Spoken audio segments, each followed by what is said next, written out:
Hello and welcome to Power Reflections, a proud member of the Duff Network where we reflect on Wildbow's most mammarian work as it releases. I'm Ruben Morehouse. And I'm Elliot Diebold. And we're coming at you live in the Discord. Wait, Elliot, what's that you're wearing? That's an interesting outfit.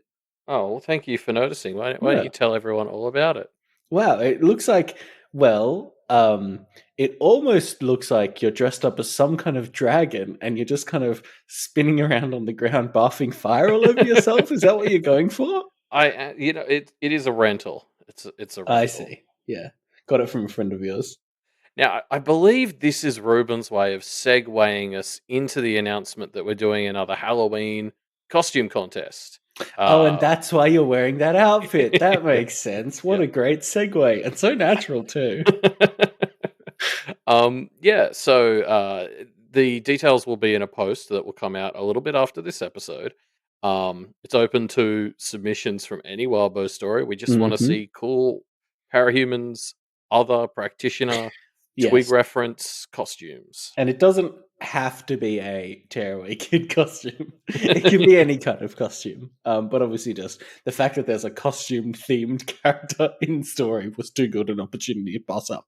I mean, if anybody dresses up as Chase, they get my vote. That's Chase. good. That's new good. Chase. New Chase in sunglasses and what? In a trench coat. Yeah. Anyway, yeah. So more details on that can be found on the website duffmedia.com.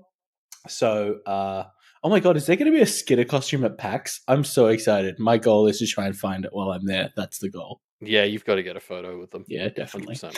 100%. Anyway, more details on that can be found on duffmedia.com, so head there soon after this episode comes out, probably, or maybe in a few days when the post goes up, who knows. Anyway, check it out. Speaking of checking things out, Elliot, let's check out Let's Sip 20.f. We're on fire today with these segues. Wow, they're really strong. The back and forth, yeah. Yes, Kira-Lynn is our point of view character here. Yeah, and the cracks are back in the like the banner image. Mm-hmm. I'm sure that bodes well. Yeah, that went well for us last time. Mm-hmm. Clearly, what this means is that we're heading to the end of the story. That's what the cracks represented last time. So that's what they must. Yeah. They headed towards the end of the story last time. Never mind the fact that we're still. Yeah, we're heading towards the end of Act 2. We'll move into the third act of the story pretty soon. But yeah, Kira-Lynn, a fun point of view character. We start with her getting ready for the day, kind of doing a full Lucy, making sure her hair and herself are all in alignment. Yeah, I really like how this opening paragraph makes a really firm statement about who Kira-Lynn is, and also really justifies the Lucy banner because it's like she's making her physical appearance bulletproof, but then she does the same for herself spiritually, which is just like such a wild sort of extension. She just kind of like sort of catches any loose hairs in herself, and that just really immediately establishes this like her as someone who like cares about everything being perfect both inside and out. Yeah. I think she's a really interesting point of view character, and I think we'll talk about some Kennetia comparisons throughout the chapter a lot. But I do think it's fun to just like the chapter starts with her doing what is effectively a minor level spirit surgery on herself, and then of course that ramps up over the course of the chapter, ending with her again spirit surgerying herself. Yeah, we're already right from the first paragraph laying these seeds of like she's somebody who wants to touch up herself and she's not happy with it. And like as a sort of bonus extension of that, one of the things she does is talk about like some of her. I don't know if there's a more technical term, but like her key points, like the brow, like the pelvis is what Verona used to call the woohoo. It was a reference to stuff. I had to go dig up the old like Self and Soul EM. I think it was like 8.2. Because it's one of those things where like I don't think you needed to know what each of those key points of the self represents to kind of get this, but it was really fun to dig up an old EM. Like I remember we used to be able to do this all the time, and I was like, it's actually a bit of a fun nostalgia trip to like pull up an EM and use it beside the text to kind of get an extra layer out. And it made me miss like when extra materials were like a more regular thing. And I hope like one day Wildbow has the bandwidth to like play with them again in another story or something. Yeah. Yeah, definitely. I really like the way that Wabo gets us kind of on Kira-Lynn's side at the start of this chapter. Like, yeah. because I think we're primed. And really, especially from Nomi's interlude, is what really feels like this to me. Is we're primed to find out the backstory of these negatives and to be like, oh, actually, they're coming from a bad place and they've got some reasons for why they're doing what they're doing. And Kira-Lynn's kind of masquerades as that, but once you dig under it a bit more, you kind of realize, no, wait. Kira-Lynn is really just doing this because she kind of wants to fuck shit up. Like, her parents are not abusive, but maybe a bit negligent, but they seem to love her and care about her. They're just kind of disconnected. Yeah, well, I think the valid criticism you can level at her parents is they're maybe not doing a great job of like listening listening to and considering her needs. Like she yeah. is very clearly someone who wants to excel, and so while they're both two people who are happy to just kind of chill, Yes. like they're not really doing what they could to help her step it up a notch. But Yeah, there's only and so she's far that gets you. well, yeah, and you definitely have that vibe as well of that's how she sees basically everyone in her life as Well, like, yeah. I'm excellent and everyone else is failing to one, live up to their own potential, and two, help me live up to my potential. Yeah, Um, or not so much. I push back against her thinking that she's perfect, but she thinks like she's one of the few people who's trying. Like what yes, true. frustrates her is that everyone else is taking shortcuts and not doing everything they can, and that ties into the big argument she's going to have with Verona later. But like, it's less. She doesn't understand why everyone else isn't like going all out and doing everything they can to fix everything. Yeah. But the thing that gets me about it is Kierlin kind of uses this language and narrative of like, everyone is actively ruining my life. You know what I mean? And I need to do something really drastic because otherwise my life is going to be permanently ruined forever. And when you take a step back and see what's actually going on, it's like, no, you have a life that you're unhappy with, but it's not, people aren't actively fucking with you. It's just, it's kind of bland and you want to get away from it. And you're willing to become a murderer as a result. And it's kind of wild, you know? Yeah, she's kind of overcorrected from how like it does seem like her parents are, somewhere in that realm from too chill to sort of just straight up lazy. Mm, And she's kind of overcorrected on that. Like I'll save the Verona comparisons for where that is in our notes. But I guess one thing I did really want to call out at this part is this is where we start to learn that she like cheats on her exams and stuff, and later she's going to frame what she does with Stefan and stuff as like more cheating.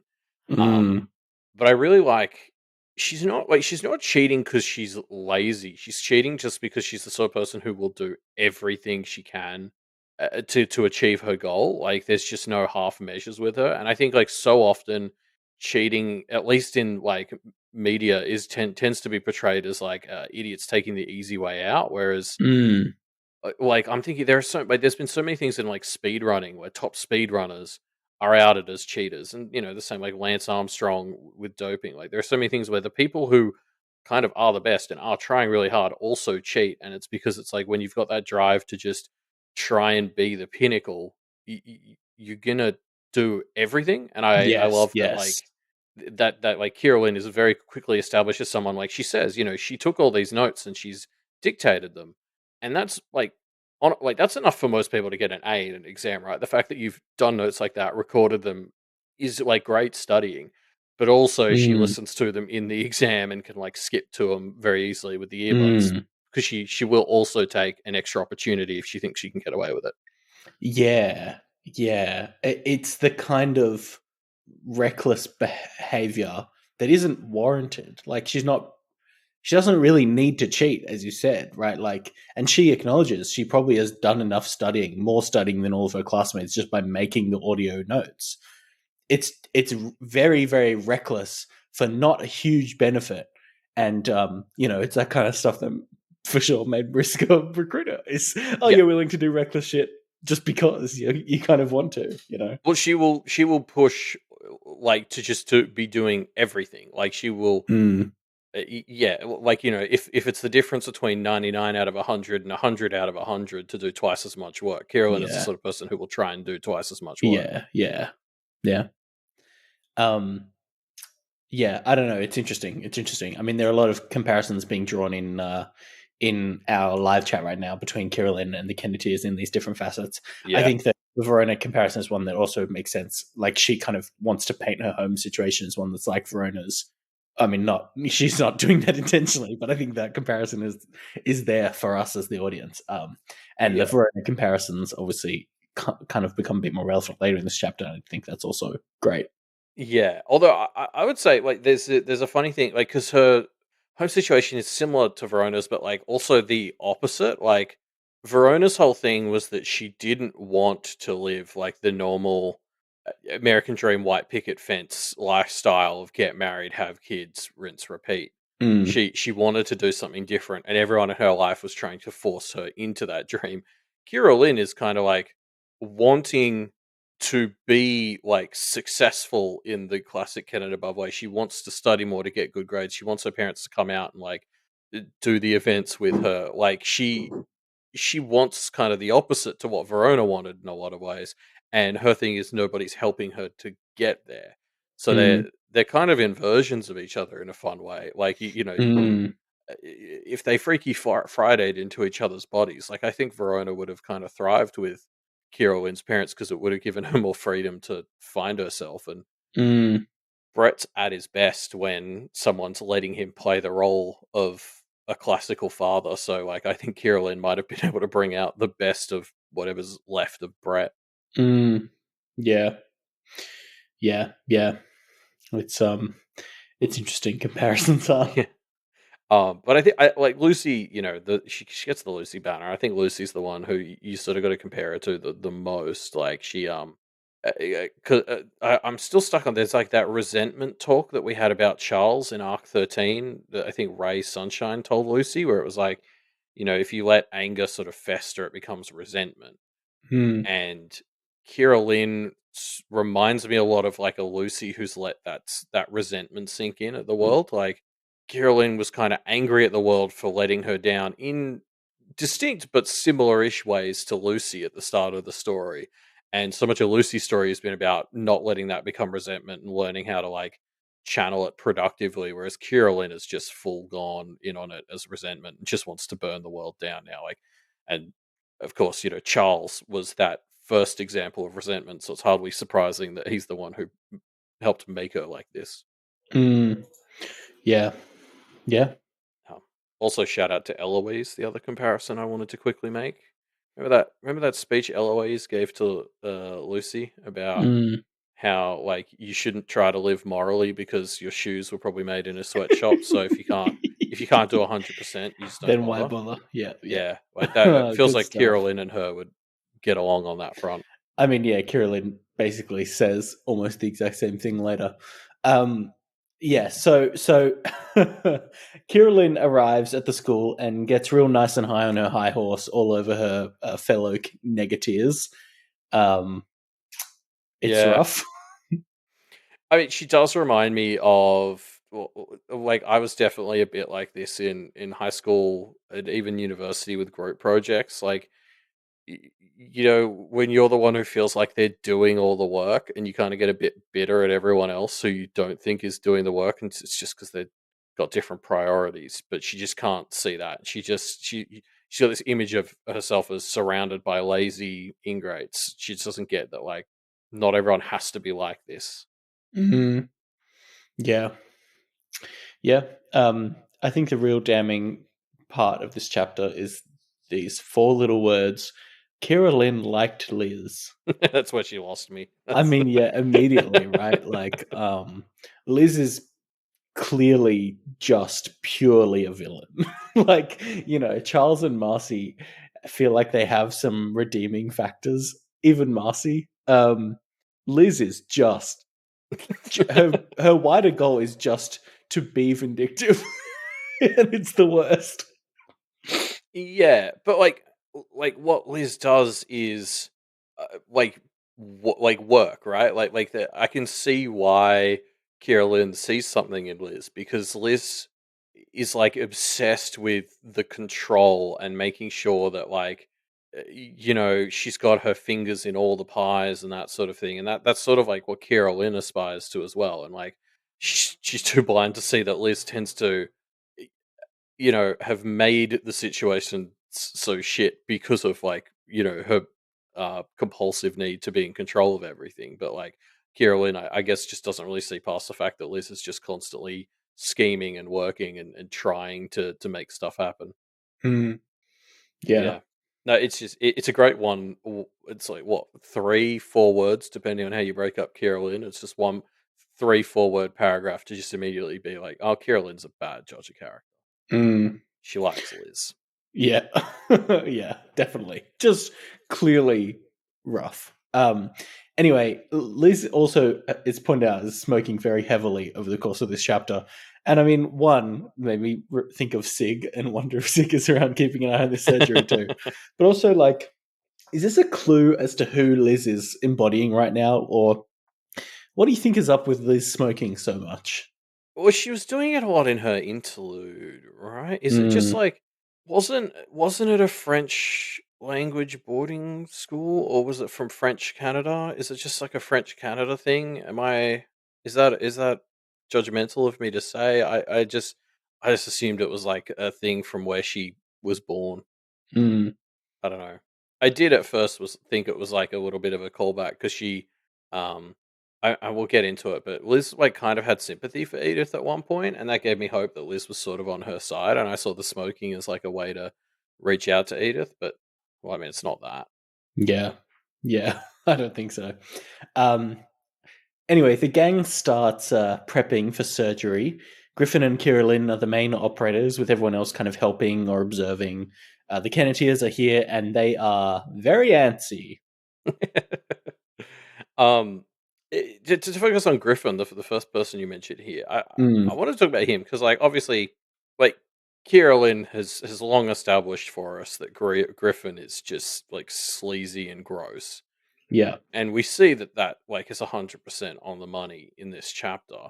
But the thing, even she has to admit, and like this is the worst part, is it seems like he's actually a pretty good teacher. Like he is somewhat genuinely good at what he does, and actually kind of good at teaching it. Um, Mm, and that's awful. That's like it's just like with Chase, right? Where like you just watch Chase. It's easier for us if Chase is just a piece of shit we can hate, but Chase does keep jumping on these grenades that kind of make you a little bit warmer to him in some regard. And like Griffin's doing the same here for me. Where it's, you can't just write him off completely as a person because it's like, well, there's something here that you could work with. Kira-Lynn just needs to, get him on the operating table, shuffle some stuff around, and we could get a great Griffin. yeah. I don't. It's you don't know what to make of Griffin, do you? Because one of the first things you hear about Griffin in this chapter from Kira-Lynn is Griffin seemed to want what Seth had with Cameron, right? Yeah. Which immediately is just like, oh shit, like that's fucked immediately. And then Griffin is like a good teacher for the entire chapter. But and also, they're talking about killing Edith at the end of the chapter, but I'm not so sure that Griffin is in on No, that. I this is a Kira-Lynn and Liz special, I Yeah, think. which because Griffin seems to be pretty genuine. Like, and I was keeping an eye out on my second read, and I don't think there's wiggle room. Like, he genuinely seemed to be like, okay, so Edith had this abscess from where the abyss got pulled out of her by Charles. Yeah, It kind of calcified into something rotten because of what she was doing with her husband. If we yeah. want to fix her into a good human, that's the place to start. And like hearing that, and like the other backstory we get is that like Griffin's dad treated like Vietnam war vets and helped them with their PTSD, and that was like how he got his start. And Mm, there's just like all these things where it's like, is Griffin's practice good? Is he just doing good? yeah. And like, I hate that I have to reconcile that with also the fact that he's like a total sleazebag who's friends with Seth.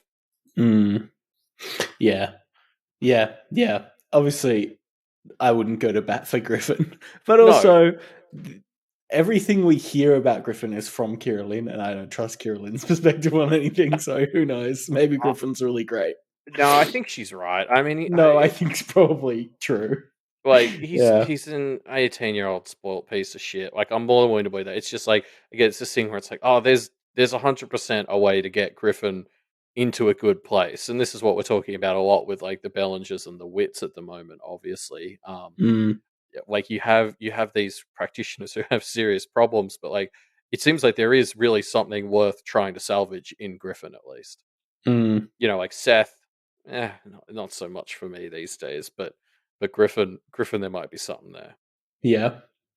Um, Um, so I also just wanted to call out the Negatiers, oh, or yes. as Kira-Lynn, she always refers to the Kennetiers as the old Kennet Yeah, I practitioners. caught that too. That's Um, crazy.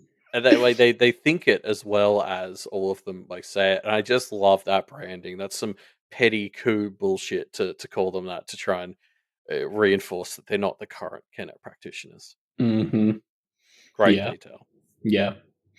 Um, it was very funny. Yeah, the negatives are so unlikable, right? Like, there's this as they're kind of idly chatting as things, you know, as they're waiting. Teddy just kind of brings up as a topic of conversation how he wants to make a girl in his class shit herself. He wants to publicly humiliate her because she's, um, hmm, good at French, I think was the reason that he gave. She's good at one of her classes, and Teddy can't handle that, of course, so he wants to publicly humiliate her. Um, these negatives are psychopaths? What's going on here, Elliot? I love that he just brought this up himself, Yeah. right? Like everyone Freestyle, else here is like, self what are you self talking about? outing. Yeah, Yeah. yeah. Like all of like for a second, you're like, oh, did Kira-Lynn come into this conversation halfway? But everyone else involved is just as confused. So this is just, I guess, Teddy's idea of an icebreaker. Um, yeah, I mean, yeah, like we're seeing a lot of people remind us that they're teenagers in the chat, and I Mm, do think like that's essentially. I was a teenager once. I know that might be hard to believe, but I didn't try and make anyone shit themselves. Oh, I can see myself having conversations like this in high school. There's a big difference between talking about it and doing it, I I think. suppose But I would say that, except these negatives are doing everything that they talk yeah, about, right? well, I was also a massive piece of shit in high school, so I don't know if that's really a defense. I don't It's much. know. I don't. Would you have intentionally horrored somebody, Elliot? I think so. Oof. I can see myself getting swept up in like someone like Charles's bullshit though. Like I think Mm, mm. I think we talked about this a couple of weeks ago, but Jasmine was raising all those when Jasmine first got aware. She raised all these points about like how problematic it could have been if Miss was like getting the Kenneteers and radicalizing them when she first awoke them, and to a degree, like that's a fair accusation, really. I just think Miss radicalized them in a good way.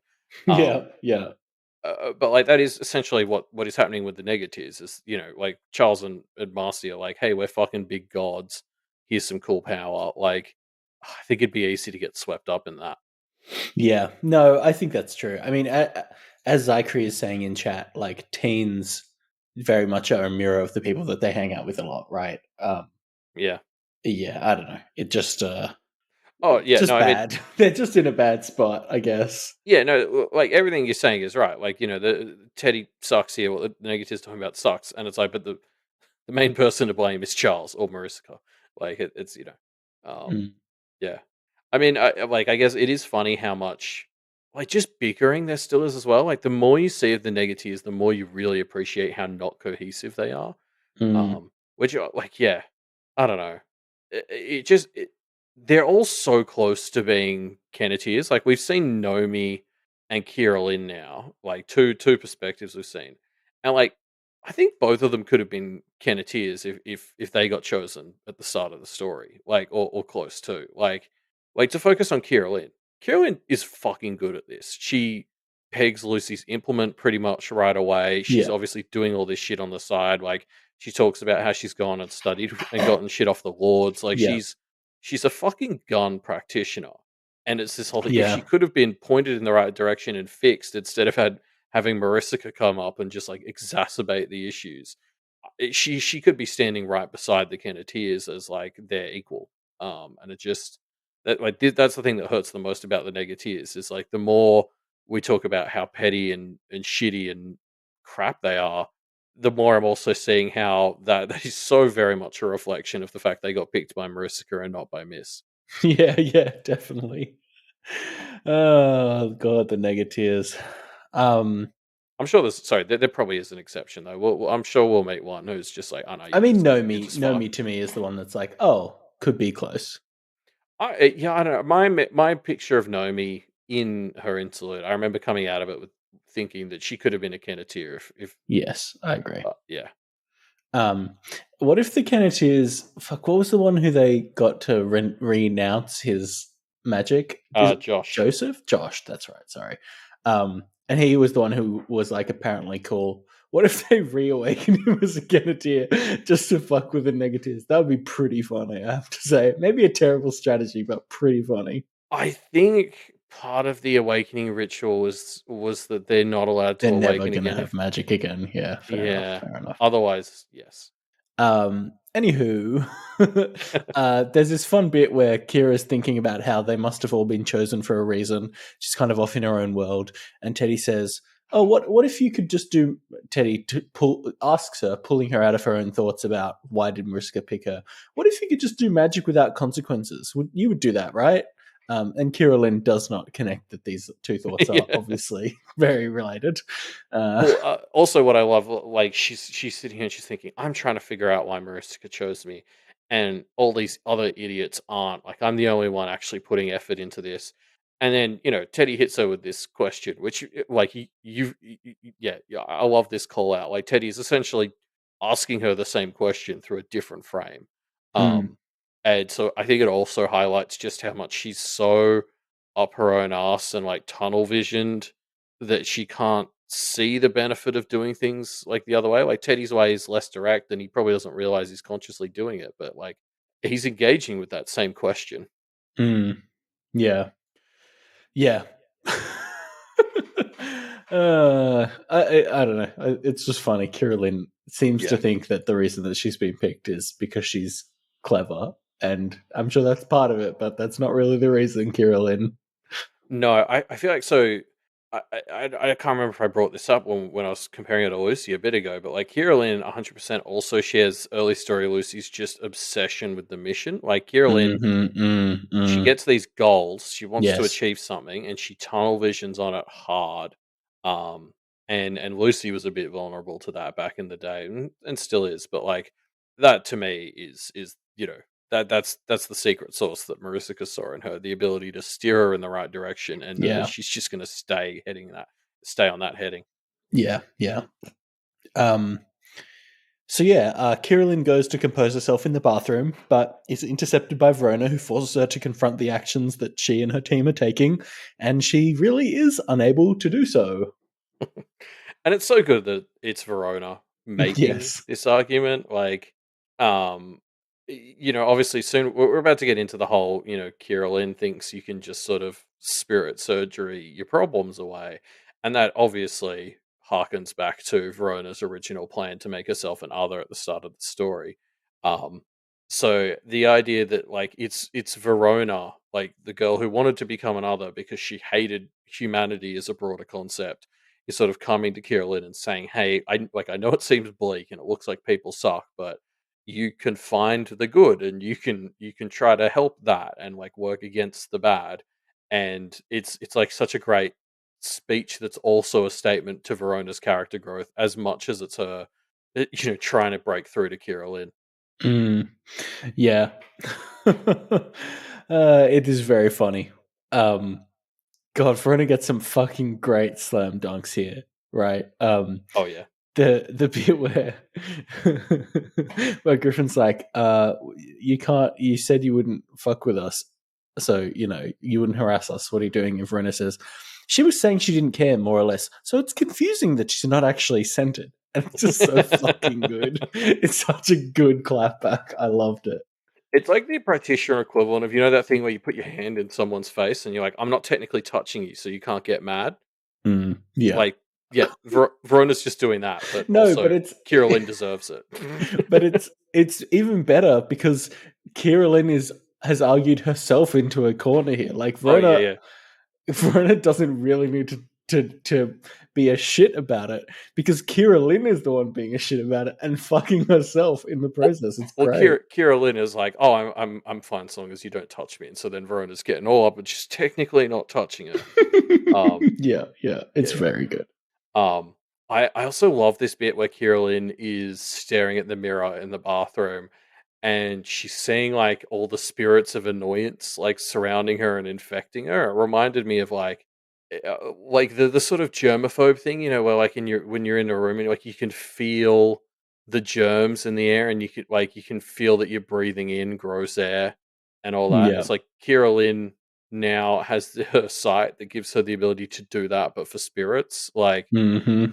I just think it's so funny that like she's already a bit of an unhealthy perfectionist, and she's managed to unlock a sight which just shows her all the imperfections, not just on herself but like around her. Like it just Yeah.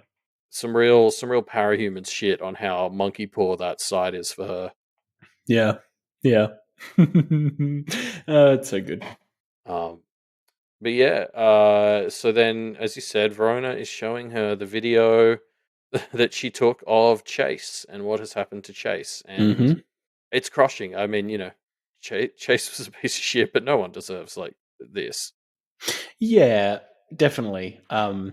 It looks like he's, got a bit horrified, but we'll still be able to go to the cinema.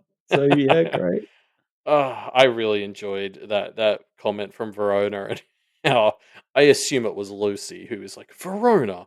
Um, Yeah, it was but, pretty good. but like Chase loved. I think that's what's funny is like I like Verona is the sort of person who I think in a stressful situation wants someone to make dumb remarks like that, and I think she kind of correctly pegged that Chase's happy place is also like him and his friends talking shit, like in the smoke, Mm, after a long day's work. So like Verona kind of having a stab at him like that is kind of moving towards that happy place. mm, So it's like kind of fucked up, but I think that kind of is the sort of thing he actually wanted.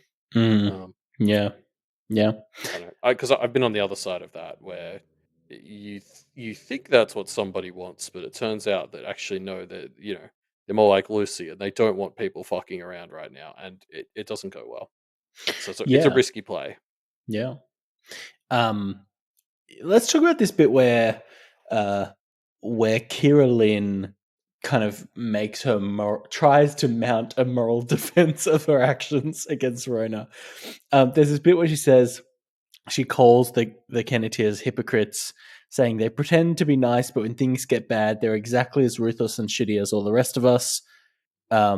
They cower behind a bullshit half idea of justice and right and wrong, but actually they don't really care about it. And I mean, like, Literally yeah, anyone I else. really, really tried to be like, okay, how could, from Kira-Lynn's perspective, how could this be true? And I just couldn't. I mean, like, it's just clearly wrong. Like, Verona should just forswear her right now. Yeah, like she brings up the way Bristow went to the brownies and some stuff like that as examples of where they went too far, which is just like clearly a zero context comment, because anyone who fuck it, like we've seen what happened there, like that destroyed Verona. Like yeah, I think literally anyone else in the story, you could make this you could make this argument at them, and I would be like, yeah, there's Mm, some truth there. But like the yeah. Kennedys have so fucking consistently been anti everything Carolyn just accused them of that. Like, yeah, you're right. I genuinely think there was a gainsaying in order. Yeah. Um, Yeah. And I mean, like, even the fact, I think Verona points this out, the fact that they are here right now trying to help Edith is like such a perfect example because Edith clearly fucked them over so much.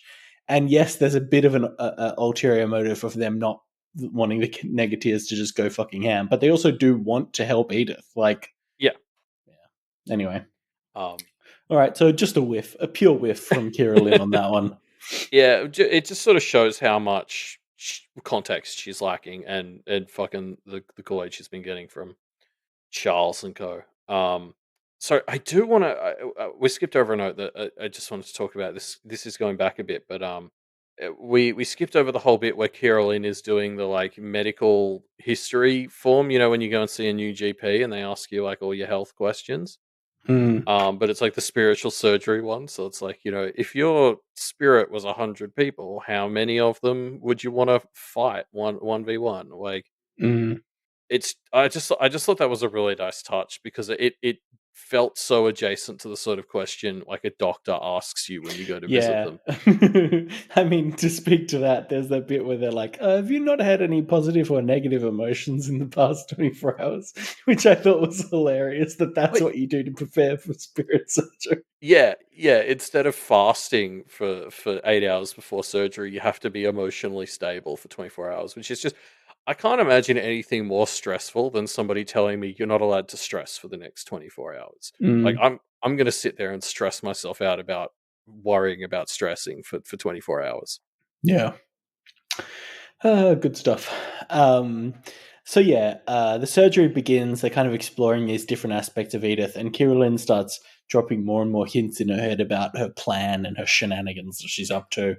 But yeah, Yeah. it's a cool kind of scene. This Yeah, spirit surgery. this is a fucking ritual. Like candles everywhere, big fucking diagram, Yeah. bottles for different echoes and shit. While like you got the out, like I was like, this is a fucking everyone else in this story has been playing pretend. Griffin is a fucking wizard. Mm. Yeah. Um, there's this moment where Kira-Lynn throws out these three clay figures, though, and it's a gift from the ordinary family. And we get this line, a rare glimpse of what was behind the closed doors there. And basically, what happens is there's a lock of hair, a sunny day, a blue ribbon tied around this lock of hair, and four white mice lapping at the edge of a trunky splattering of blood. Just So, normal, yeah, what does this ordinary. mean? Actually, I have a prediction about this, so Yeah, let's talk about this in a bit. I've just reread what I wrote here on the notes, and I realized I've made the same joke as your prediction. So It's not a joke; it's a serious prediction. okay. Oh, yeah. Sorry. But yeah, so Kira-Lynn is kind of going off. Then she makes this play for 15-minute breaks and goes during this break to perform spirit surgery on Stefan. They're going to kind of surprise the Kennetiers by making themselves stronger and more ruthless, and then murder Edith is apparently Kira-Lynn's plan. And again, so psychotic. It's wild. I love this as a sort of like final step for what like Charles and Mariska kind of want the negatives to be. Like I have to think Mm. that this is This is intentional from yeah, this is something who they do you saw think coming. knows this is a plan? Like, because this feels like Liz, um, I think to the max degree. Do you think Maricica is a party to this?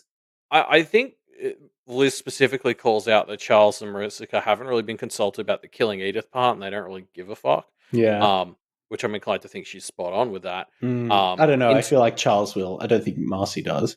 Yeah. In terms of this revelation that the negatives are going to start using performance enhancing surgery, I have a feeling that Charles and Maricica, or at least Maricica, like specifically wanted this to happen because it Mm. feels like back when the negatives were first announced, we used to talk about what like the shape of them would mean for like this is Charles saying, here is what the practice looks like in my world. Yeah. And so, like, of course, you sort of take it that next step, which is just like physically altering yourselves, continuing to blur that line that practitioners have a special role or whatever, and just like introducing those, these some like the chapter specifically calls out how being a summoner is pretty adjacent to a lot of this spirit surgery stuff. So it's such a perfect thing that, like, of course, Charles's survival of the fittest mentality would encourage you to like enhance yourself like this. Mm. It feels like it must have been part of what he was thinking. Mm.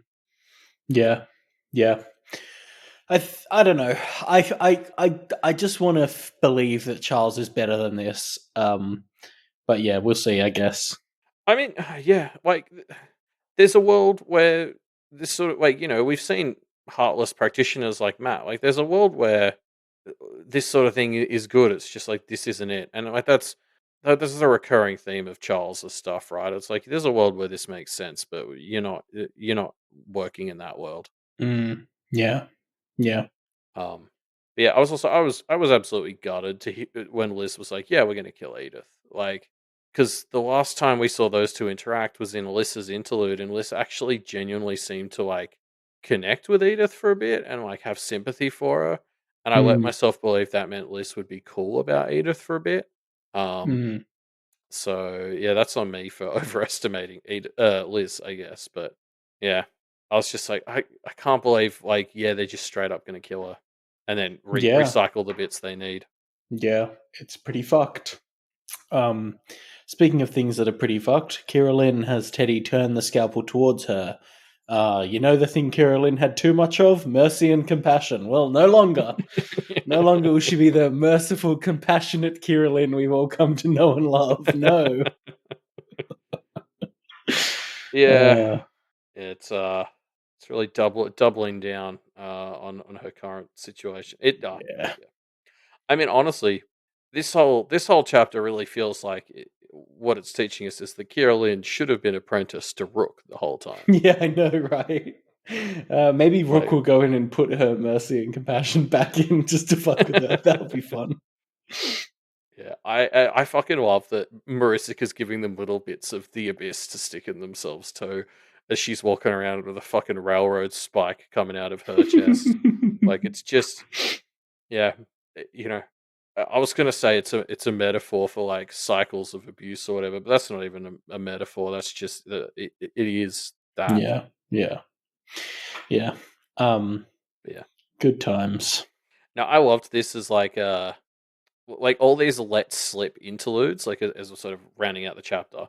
Um, all these let slip interludes have been like different angles, I think, of analyzing like this threshold of when students or kids sort of become their own people or like don't need their mentors or their parents anymore.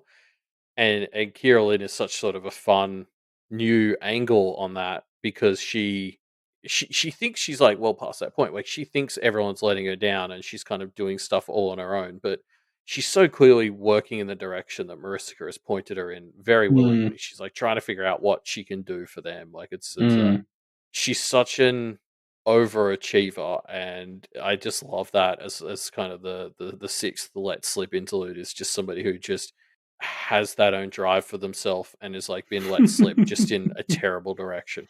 yeah, good times. Yikes. Can't Yeah, wait to see like where we go with this ritual. I Like, mean, shit's about to pop off, right? Kira-Lynn's about to fucking try and murder Edith. I don't know. Like, it's things gonna go bad. it has to be an Avery chapter because I want the perspective from inside the Alcazar, you know? Mm, Either that or a Gillette interlude. That mm, would be fun. yeah. Yeah, wild. But that's where our chapter ends for this week. Some real rough stuff being set up. But don't worry, it's not the end of our episode because we still have some predictions and discussion question to get to. First, let's start with the predictions. Predictions from the community left in our Pale Predictor form, which you can find linked in the show notes down below. Now, mine we kind of alluded to already from Fancy Swamp, predicting that the ordinary family is a big evil ratatouille, which I think is a perfect explanation of why the mice are there lapping at blood. They're kind of like a vampire ratatouille family. I think makes a lot of sense. They're like parasitic mice that, necromance dead bodies into, I guess, Well, vessels, no, no, no. It's like Inside Out meets Ratatouille. It's the big Mm, Pixar crossover that we've all been asking for. yeah, So it's like rats or rat spirits yeah, inside the heads controlling them. yeah, yeah. I think that definitely tracks. Yeah. Um, yeah, and that explains why nobody could figure out like, what was going on there because it's just too obvious. Everyone overlooked it. Yeah, Um, well, I neglected to mention the large chef's hats they were all wearing. That was just an unimportant detail. Yeah. Anyway, um, tell us about your prediction, Elliot. yeah, I put out a prediction from Beleg Tal, who basically is predicting that Maricica will betray Charles. And they sort of have three reasons for this. Like the first one being that Maricica is clearly pushing all the negatives to bite off more than they can chew, so she's setting up multiple time bombs on their front. Then secondly, like from what we know from Maricica's interlude back in the day, like she still needs to complete her escape. Like we know she has not reached her final end game in terms of ditching her old identity and escaping the Wild Hunt and the courts in general. Um, and then also Belictal called out that it's kind of beautiful symmetry because now she's a big lady in red, and the original Carmine was another big lady in red who started this whole thing for Charles. Yeah, interesting. I would be a bit sad if that happens, but I could definitely see it. I've been thinking quite similarly to Belictal, and I would be surprised if Maricica isn't planning to betray him at some point, just because it does feel like there has to be another step in her plan, and I'd just be surprised if she's actually that loyal to Charles. Well, you made a prediction about what Marcy might be up to this week. Do you want to share it with the gang? Oh, the thing I sent you on Facebook? Oh. Which I thought was a great prediction. Yeah. Oh, so there was the woman breastbiter was working for. I can't remember what her name was, but there was like some big goblin, and I was just thinking Maricica could be setting up like some big goblins to take out the fairy courts. Like I'm just thinking, how would you fight the fairy courts? And like a big fucking goblin army seems like a good way to at least start a war that keeps the fairy courts too busy to deal with Marcy. Yeah. But like speaking of Marcy, the one mention we get of her in this week's chapter was that she and Leonard are cooking something up in the abyss. So, yes. What? I think we're going to see something from her sooner rather than later. I think so too. And I can't wait. Like, yeah.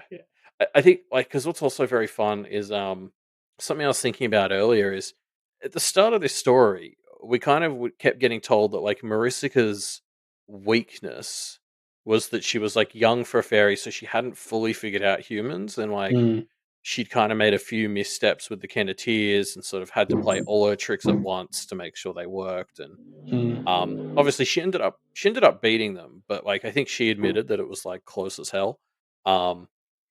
So I guess like part of me is like, okay, so we meant to believe that Maricica's just gotten that much better that she can make these 9 kids who are just like ticking time bombs flawlessly, or is this still a weakness for a Maricica who now doesn't even scheme full time? Like, yeah, good point. So I'll be interested to see if that's a thread that gets explored. We have heard that her schemes now carry more weight because she's a goddess, so it could be nothing. But it feels like something that could come back to bite her. Yeah, definitely. We'll have to see. Let's get into our discussion question, shall we, Elliot? Because we had a fun one this week, which was about when you should awaken your partner. If you're a practitioner, how should you approach a long-term relationship with an innocent, and when would you make your partner aware? Yeah. Basically, everybody mentioned do it before any major milestones, at least, which I think makes a lot of sense. Well, there was a lot of after major milestones. There was definitely a focus on trying to map the idea to some other milestone, like getting engaged or moving together.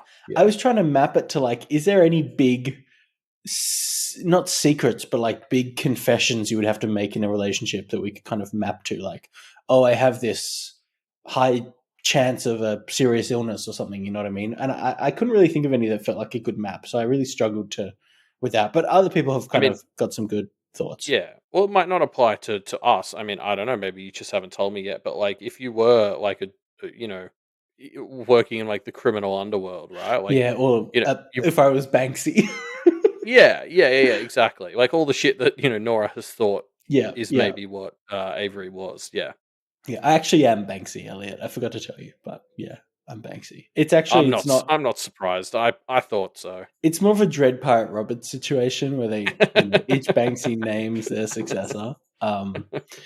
Yeah, I was the Banksy that was responsible for selling that painting that then shredded itself as soon as it was purchased, which is the best one. Anyway, yeah. Thank you, Evil Dynasty. I'm kind of the Banksy of pale memes, I guess you could say. Anyway, yeah. So Ripper 1337 was one of these people who was talking about kind of the major milestones. Mentioned before moving in together is almost certainly the cutoff for this one. Yeah, well, they said definitely before engagement. Like Yes. that's 100%. Yeah. Then they sort of went into more detail and kind of decided that before moving in together Mm. probably makes sense. Mm. Yeah. Um, I also really sort of liked Beard of Valor's Yes. answer, Love. um, which was like laying out sort of various pathways you could go about it. But I really liked their acknowledgement right at the start that like they like the trick with balancing this is there's not really any way to have a fair relationship as long as you're hiding this, and we're starting to see that with Avery. But like as long as you are keeping a fundamental secret about the world secret from your partner, like there is an imbalance in the relationship and the power dynamic there. Mm. um, so to some degree, it's like impossible to really be in a healthy relationship until you are wearing them, like to a certain degree. Mm. Yeah. I love this idea that Beatafella raised of get them plastered, tell them, and see how they react. And then, if they don't want to be a party to it, the universe will probably help them forget. I just thought that was the cleverest solution. I have to talk about that show Lock and Key. I think I mentioned it last week when we came up with Yes. this chapter, but yeah, that's one thing. So adults instantly kind of forget magic in that world, but when they're drunk, they can start to remember. And it and this actually comes up because there is a way you can make adults permanently remember. You have to like stick this key in their chest or whatever. But that's actually what they do in that show is they get the person drunk and they're like, "Are you sure you still don't want to remember magic?" Mm. Um, and I mean, Wild. yeah, like I can see the logic here. Like for Bitaval is a very goblin-y idea. But I think like Bitaval also, I think there was one quote I pulled out where they said, I think you need to know the person well enough that you think you could divine the choice they'd make about like whether they want to be aware. Like so kind of like something, I've heard since I was growing up is like you shouldn't propose unless you know the answer is going to be yes. Mm. um, the surprise in the proposal should be from the exact timing, not the idea that you're considering marriage. Um, Mm. and that's very much how I've always sort of been taught to approach that sort of thing. And I think Beard of Valor is arguing for the same sort of thing. Like you should feel comfortable enough in your knowledge of this person that you can kind of assume what their answer is going to be. And that's easier said than done. But Mm. I like that as a sort of internal benchmark to hold yourself to. Yeah. Yeah. I think so too. I think it's a good one. Speaking of good kind of ways to think about it, I think I really liked Gyroda's answer, which talked about be in for the long haul before major milestones, etc. But Gyroda gave this question of would you donate your kidney to me if I needed one as a good metric of like are we in a relationship that's serious enough that you'd be willing to take a hit to for this relationship Yeah. as a kind of toe in the water for here okay, well now I've got to tell you something. Yeah, exactly. Like if this is going to be that permanent awareness, I think that's actually a pretty good sort Mm. of hypothetical comparison. Mm. Although, like, I think Jaroda then does go on to sort of think, like, there's got to be practices that can sort of, or like we've seen Matthew kind of kiss the innocence out of Louise at times. Uh, like we know there's like the innocent bangles that the Negateers wore, so maybe there's like the opposite of that. Like there's also hopefully the Garricks are going to be able to give Avery some sort of practices that let her like smudge the edges without actually committing to anything. Mm. Because Joe Rhoda decided that was sort of the ideal situation. Yeah. Yeah. Um, who else have we got? Trimblemble. Trimblemble came in and said that they would probably mess it up and reveal magic by accident. So yeah, Yeah, great. most honest answer award. Yeah, but if intentional, again, before any major commitments, it's too potentially horrible to drop as a surprise secret when you're already entangled. Yeah. I do. There was that bit where they're like, it's got to be when you're getting serious, and I was just there, and I was like, yeah, but what does getting serious mean?